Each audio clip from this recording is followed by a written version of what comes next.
ये कहानी एक ऐसे विनाशकारी समय की है जब कुछ दोस्त समुद्र में पार्टी करने गए थे, लेकिन कुछ दूर घटना के कारण किसी और से मदद मांगनी पड़ती है और यही उनकी सबसे बड़ी गलती होती है। यह आदमी बिल्कुल भी रहम नहीं करता, लड़की के पेट पर सीधे चाकू घोंप देता है, लेकिन जब वह मरने से पहले बर्फ की तरह ठिठुरते हुए छटपटाती है तो उस आदमी को कोई उत्तेजना नहीं मिलती। फिर भी उसका अंजाम यह हुआ कि उसके मुंह में आतिशबाजी डाल दी गई। दोनों के बीच इतनी गहरी दुश्मनी क्या थी कि वे एक दूसरे को मारने पर तुले हुए थे। सब कुछ दिनों पहले से शुरू होता है। जुकाया अपनी सहेली टेनी के साथ समुद्र तट पर मिलने आई। टेनी ने उसे अपने बॉयफ्रेंड जूलियन से मिलवाया, साथ ही एक लड़का जेंडर भी था। चारों लोग समुद्र में घूमने की योजना बना रहे थे। जूलियन और जेंडर को अनुभव था। उन्होंने दोनों लड़कियों को डरने से मना किया और कहा कि बस बैठो और मजे लो, हम उड़ा कर ले जाएंगे। लेकिन काया को चिंता थी क्योंकि उसके छोटे भाई को डायबिटीज है, इसलिए वह ज्यादा देर नहीं रुकना चाहती थी। उन्होंने वादा किया कि सूरज ढलने से पहले वापस लौट आएंगे। जल्द ही चारों ने समुद्र में जाने की तैयारी कर ली। काया ने अपना फोन वाटरप्रूफ बैग में डाला और फिर वे चारों जेट स्की मोटर बोट पर सवार होकर निकल पड़े। वे समुद्र में खूब मजे कर रहे थे, संतरे खा रहे थे, लेकिन उन्हें अंदाजा भी नहीं था कि एक बड़ी मुसीबत उनके सिर पर मंडरा रही थी। थोड़ी देर बाद वे बहामास द्वीप समूह पर पहुंच गए। टेनी और उसका बॉयफ्रेंड रोमांटिक पल मना रहे थे, जबकि काया और जेंडर बातें कर रहे थे। लड़का अपने सपने के बारे में बता रहा था कि वह पूरी दुनिया में नौकायन करना चाहता है। काया अपनी व्यस्त और भरपूर यूनिवर्सिटी लाइफ के बारे में बता रही थी। फिर चारों द्वीप के आसपास तैरने लगे। वहाँ जंगली सुअर भी थे। काया और जेंडर करीब आते गए और दोनों ने बॉयफ्रेंड गर्लफ्रेंड बनने का फैसला कर लिया। खूब मस्ती करने के बाद वे वापसी की तैयारी करने लगे। रास्ते में हंसी मजाक चल रहा था। जूलियन टेनी को लेकर स्टंट करने लगा। जेंडर भी पीछे नहीं रहा, लेकिन अचानक हादसा हो गया। जेट स्की पलट गई। दोनों लड़के पानी में गिर गए। काया और जेंडर को इसकी भनक तक नहीं लगी। एक दूसरे से टकराने के बाद वे भी पानी में जा गिरे। दोनों जेट स्की पूरी तरह खराब हो गईं। जब टेनी अपने बॉयफ्रेंड को ढूंढने लगी तो वह गायब हो चुका था। टेनी को तैरना नहीं आता था, वह बस पानी पर तैरने की कोशिश कर रही थी। काया ने पहले टेनी को ढूंढ निकाला। दोनों ने अपने अपने बॉयफ्रेंड को पुकारा, लेकिन कोई जवाब नहीं आया। अच्छी बात यह हुई कि काया को जेंडर मिल गया, लेकिन जूलियन का कहीं पता नहीं था। अब अंधेरा होने लगा था। समुद्र में खतरों की कोई कमी नहीं थी और उन्हें इस बात का अंदाजा भी नहीं था। ठंडा पानी धीरे धीरे उनके शरीर को जकड़ रहा था। ठंड हड्डियों तक उतर रही थी। तभी समुद्र की सतह पर अचानक एक मछली पकड़ने वाली नाव दिखाई दी। उन्हें नहीं पता था कि अब असली मुसीबत शुरू होने वाली है। काया और टेनी ने पूरी ताकत से चिल्लाकर मदद मांगी। नाव पर सवार आदमी ने दूरबीन से देखा और दोनों लड़कियों को देख लिया। उसने नाव धीरे धीरे उनके पास ले जाई। काया को लगा जैसे उम्मीद की किरण मिल गई हो, लेकिन जैसे ही वे सब नाव पर चढ़े उन्हें पता चला कि जेंडर के अलावा टेनी के पेट में भी गहरी चोट लगी हुई है। आदमी ने पूछा कि वे पानी में क्यों तैर रहे थे। उन्हें पता चला कि अभी भी एक व्यक्ति का पता नहीं है। काया ने उससे रेस्क्यू के लिए फोन करने की गुजारिश की। आदमी के चेहरे पर एक अजीब सी झलक आई, फिर उसने हामी भरी, लेकिन जैसे ही वह केबिन में गया उसका चेहरा पूरी तरह बदल गया, ठंडा और क्रूर। उसने कोई कॉल नहीं किया, बल्कि चुपके से उन सबको देखने लगा। उधर टेनी जेंडर के लिए पानी ढूंढ रही थी। काया बहुत देर तक इंतजार करती रही, लेकिन आदमी नहीं लौटा। पुकारने पर भी कोई जवाब नहीं आया। काया को शक हुआ। वह टेनी को ढूंढने के लिए केबिन की तरफ गई। तभी उसे अंदर से अजीब सी टक्कर की आवाज सुनाई दी। जैसे ही उसने टेनी का नाम पुकारा, आवाज रुक गई। फिर काया ड्राइवर रूम में पहुंची तो देखा कि रेडियो बंद पड़ा था। तभी आदमी बाहर आया। काया ने तुरंत टेनी के बारे में पूछा। आदमी ने कहा कि वह टॉयलेट में है। काया और सवाल करने वाली थी कि आदमी ने बात बदल दी और कहा कि समुद्र बहुत खतरनाक होता है। फिर उसने एक बोतल उठाई और कुछ मिलाने लगा। इसके बाद वह काया के पास आया। जल्द ही दवा के असर से काया बेहोश हो गई। आदमी डेक पर गया और चेन खोल दी। जेंडर को शक हुआ, लेकिन वह कुछ कर नहीं पाया। जब काया फिर होश में आई तो खुद को अंधेरे केबिन में पाया। उसे तुरंत एहसास हो गया कि वे खतरे में हैं। फिर उसने पास में बेहोश टेनी को देखा और उसे जगाया। टेनी के दर्द भरे चेहरे को देखकर काया ने सीढ़ियों से ऊपर जाने की कोशिश की, लेकिन सीढ़ी के अंत में सिर्फ बंद दरवाजा था, कोई रास्ता नहीं था। काया ने कमरे में चारों तरफ ढूंढा। तभी टेनी ने बिस्तर पर कुछ निशान देखे, जैसे किसी ने नाखूनों से खरोंच मारी हो। उसने काया को बुलाया। दोनों ने देखा कि वे खरोंचें मिलकर कुछ अक्षर बना रही थीं।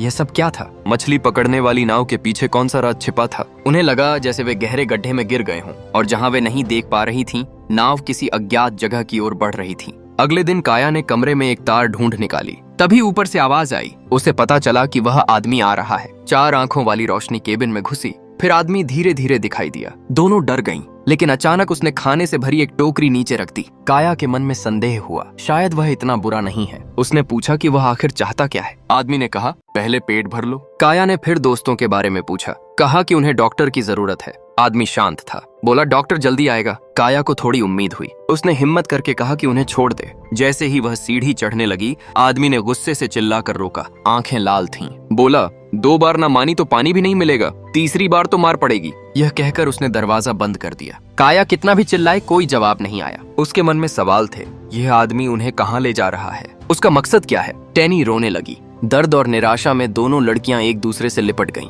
वे अब बीच समुद्र में थीं, कोई बचा नहीं सकता था। लेकिन अगले दिन काया को कुछ आवाज सुनाई दी। वह आवाज की ओर बढ़ी, लगा शायद कोई जहाज उनके पास आ रहा है। उसी समय आदमी को भी आवाज सुनाई दी। एक जहाज उनकी तरफ बढ़ रहा था, उस पर एक बुजुर्ग था। जैसे ही लंगर की आवाज आई तो काया के दिल में उमंग भर गई। आखिरकार वह आदमी सच में किसी को ढूंढने लाया। बुजुर्ग ने डेक पर देखा, जहां जेंडर 3 दिन 3 रात से पड़ा हुआ था। उसके चेहरे पर कोई हैरानी नहीं दिखी। जांच करने के बाद उसने कहा कि जेंडर को कोई गंभीर खतरा नहीं है। जल्द ही काया वाले कमरे का ढक्कन खोला गया। आदमी और डॉक्टर अंदर आए। 2 लड़कियों को कैद देखकर डॉक्टर बिल्कुल हैरान नहीं हुआ। वह बहुत शांतिपूर्वक आदमी से पूछता है, कौन सी वाली घायल है। तो इस संबोधन से दोनों लड़कियों को सब समझ आ गया। फिर डॉक्टर ने टेनी को लेटने को कहा और जांच शुरू की। काया कुछ करने वाली थी कि आदमी ने चाकू निकाल लिया। जांच पूरी होने के बाद डॉक्टर ने आदमी को $5000 दिए और कहा कि वह मियामी में एक नई क्लिनिक में काम करता है, जहां बहुत से अमीर क्लाइंट हैं। उनमें से एक अपनी बेटी के लिए नया लिवर ढूंढ रहा है।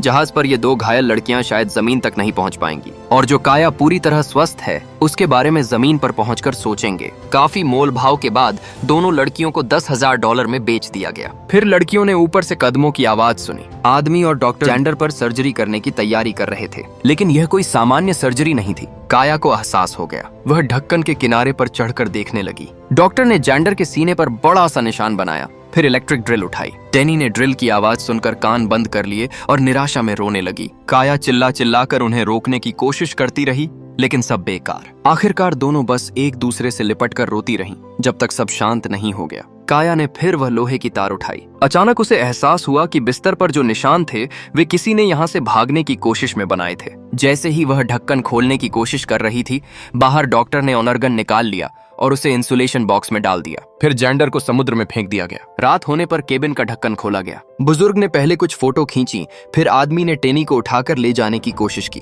काया ने पूरी ताकत से रोकने की कोशिश की, लेकिन एक मजबूत आदमी के सामने वह कुछ नहीं कर पाई। टेनी को कमरे में ले जाया गया, जहां डॉक्टर उसका ब्लड ग्रुप चेक करने लगा। काफी देर बाद काया होश में आई। वह फिर ढक्कन के नीचे पहुंची। लंबी मेहनत के बाद ढक्कन ढीला हो गया। काया ने पूरी ताकत लगाकर उसे खोला। तभी आदमी टेनी को टेबल पर लिटा रहा था और डॉक्टर उसके ऑनरगन निकालने की तैयारी कर रहा था। काया जानती थी कि 2 मर्दों के सामने वह कुछ नहीं कर पाएगी, इसलिए वह चुपके से ड्राइवर केबिन में घुसी। बाहर मदद मांगने के लिए रेडियो इस्तेमाल करने की कोशिश की, लेकिन रेडियो खराब था। ठीक उसी समय कदमों की आवाज आई। आदमी आ रहा था। काया जल्दी से इंजन रूम में छिप गई। खिड़की से देखा कि डॉक्टर टेनी पर हमला करने वाला है। काया ने हथियार ढूंढा और एक राइफल मिल गई। डर से आंसू बह रहे थे, लेकिन हिम्मत ने डर पर जीत हासिल की। काया ने दरवाजा खोला और डॉक्टर से भिड़ने को तैयार हो गई। बुजुर्ग को यकीन नहीं हुआ कि यह कमजोर सी लगने वाली लड़की कैद से निकल आई और लड़ रही है। वह झटके में टेनी की बंधन खोलने लगा, लेकिन तभी डॉक्टर ने काया का गला दबा लिया। काया मरने वाली थी कि टेनी ने आजाद होकर पास की सर्जिकल चाकू उठाई और डॉक्टर की गर्दन में घोंप दी।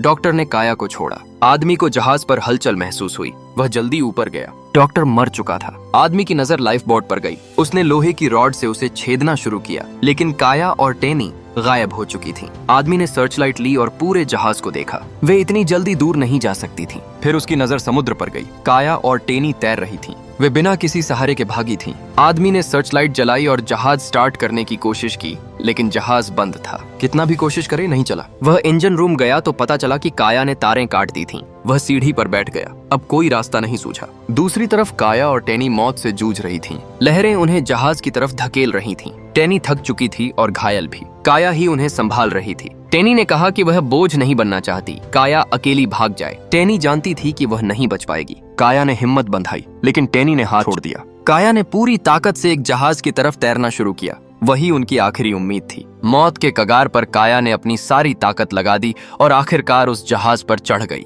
किस्मत से वह जहाज अकेला था। काया बिना रुकावट ड्राइवर रूम में पहुंची। उसने रेडियो से मदद मांगी। इस बार जवाब आया। उसने अपनी पूरी कहानी बताई। दूसरी तरफ से कहा गया कि लोकेटर ढूंढो। काया ने कंप्यूटर पर देखा। कई पीड़ितों की फोटो थी, बच्चों की भी। उसे समझ आया कि यह आदमी कितना बड़ा राक्षस है, लेकिन समय नहीं था। निर्देश के अनुसार उसने सिग्नल गन और बीकन ढूंढे, लेकिन कहा गया कि डिवाइस को पानी में डालना होगा ताकि सिग्नल एक्टिवेट हो। तभी चढ़ाई की आवाज आई। आदमी आ गया था। काया डर से पीछे हटी, लेकिन कोई रास्ता नहीं। उसने छिपने छिपाने का खेल खेला और सिग्नल गन थाम ली। अगले ही पल आदमी ने उसे चाकू मारा। काया जमीन पर गिर गई। धीरे से उसने आदमी के गाल को छुआ। आदमी जैसे जादू में आ गया, विरोध नहीं किया। काया उठी और सिग्नल गन उसके मुंह में मार दी। वह चीखता हुआ गिरा और मर गया। लेकिन काया की सारी ताकत खत्म हो चुकी थी। उसने बीकन उठाया और जहाज से बाहर फेंका, लेकिन थोड़ा कम पड़ गया। काफी देर बाद जहाज की हलचल से डिवाइस पानी में गिरा और सिग्नल एक्टिवेट हो गया। अगली सुबह रेस्क्यू बोट आई। उन्होंने जमीन पर पड़ी काया को देखा और आदमी की लाश भी। काया में अभी सांस थी, सिर्फ वही बची थी। काया बेहोश हो गई। उसे हेलीकॉप्टर से बचाया गया। इलाज के बाद वह खतरे से बाहर आई। टैनी को भी कोस्ट गार्ड ने ढूंढ निकाला और वह भी बच गई। दोनों को अस्पताल में भर्ती कराया गया। आंखें मिलने के बाद दिल में हजारों भावनाएं उमड़ आईं और फिल्म यहीं खत्म हो जाती है। आज के दिन में 4 लोग समुद्र में घूमने निकले थे, लेकिन दुर्भाग्य से एक आपदा का सामना करना पड़ा और उन्हें मानव अंगों की तस्करी करने वाले गिरोह से भी टकराव हुआ। आखिरकार 2 लोगों की मौत हो गई और 2 घायल हो गए। यह देखकर बहुत अफसोस होता है, लेकिन यह सब लोगों के लिए एक चेतावनी है कि बाहर घूमने फिरने के दौरान अपनी क्षमता का ध्यान रखें, वरना अगले ही पल कोई विपदा आ सकती है। आज का वीडियो यहीं समाप्त होता है। देखने के लिए धन्यवाद। आपका लाइक, कमेंट और सब्सक्राइब करना हमारे लिए सबसे बड़ी प्रेरणा है। फिर मिलते हैं अगले वीडियो में।